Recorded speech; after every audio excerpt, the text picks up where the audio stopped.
Welcome back to another exciting episode of my Big Ugly Money Pit. It's been 4 working days since I last touched base with you. I was thinking that we would be building walls by now. And we have sort of, but we have other more exciting drama in the life of this home renovation. This time, it's wood rot. Ugh. But we have made some great progress in those 4 working days. We're technically now day 23, I think, as far as working days. It's really probably more like working day 24 because my dad has been coming out and helping during the week with tasks like blocking to put floors in and things. We've got all of the demo done, and after doing that, we had about a half of a dumpster full. Well, dumpsters are expensive. As a matter of fact, we have gotten through 3 different dumpsters for a grand total of, yep, really. So much for the budget numbers that I initially thought that I was going to use. Dumpsters are expensive. So we wanted to make sure we got that thing filled up and out very quickly. In order to do that, instead of building walls, we decided to rip up the subfloor, at least part of it. So we removed all of the master bathroom, upper bathroom, closet area, and have since laid down new, thicker subfloor. It feels so much better than the 1/2 inch subfloor that was down. We went with a 3/4 inch OSB, and it is fabulous. So much so that we're even considering going a little bit farther with the subfloor. But we're not quite sure yet. Now, behind me, we have also ripped up the subfloor and moved the stairs. Oh, the stairs are moved, and it is so much better. It is absolutely amazing what moving the stairs does for the feel. I knew it would be big, but it is huge. We have had a couple different folks in to help us look at kitchen and kitchen design. I have started getting flooring samples to try and figure out what are we going to do for floors. I have also been looking at paint samples. Yes, really.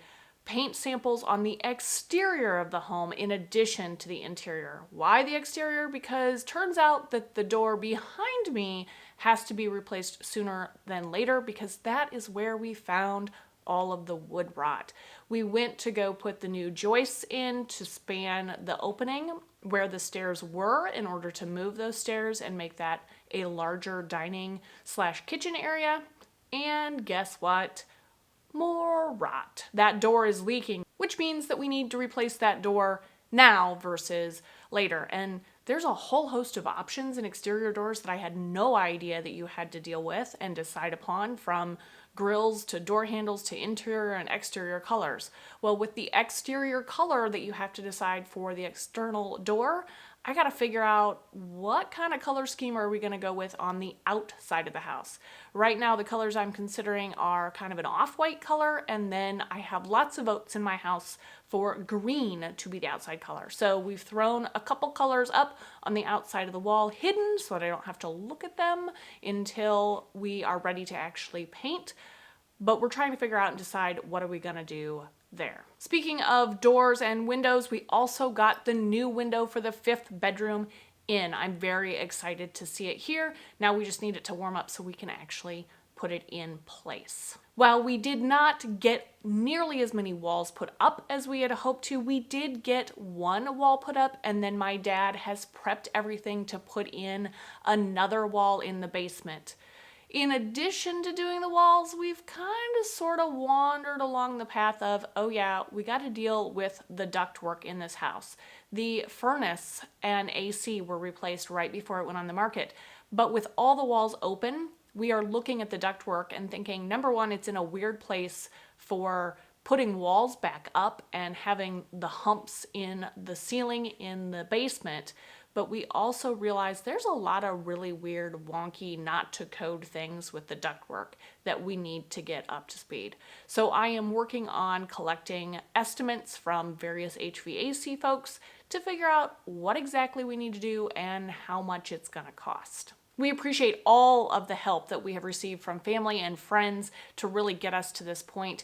And I feel like now that we're done tearing things apart and putting stuff back together, hopefully it becomes just a little bit more fun. As we are making such tremendous progress in the floors and the wall, well, not really the walls, but as we move forward, I am fast approaching the electrical plan stage. So I have been doing tons and tons of research on lighting and what do you do with lighting and how do you light a room. And crazy enough, I'm coming to the conclusion that they weren't crazy to put the lights in the corners. We still need to fix the ceiling fans so that they're on a switch and not, chained to the wall literally.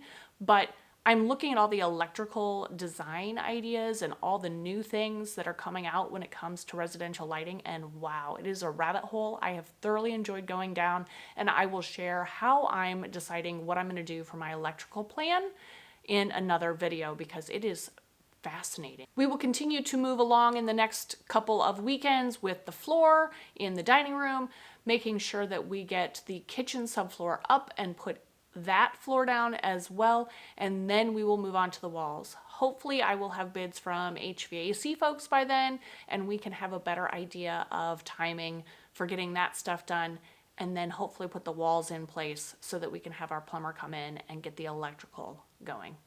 Thanks for hanging out with me. If you have any questions, comments, feel free to drop me a line below. Otherwise, we'll catch you next time.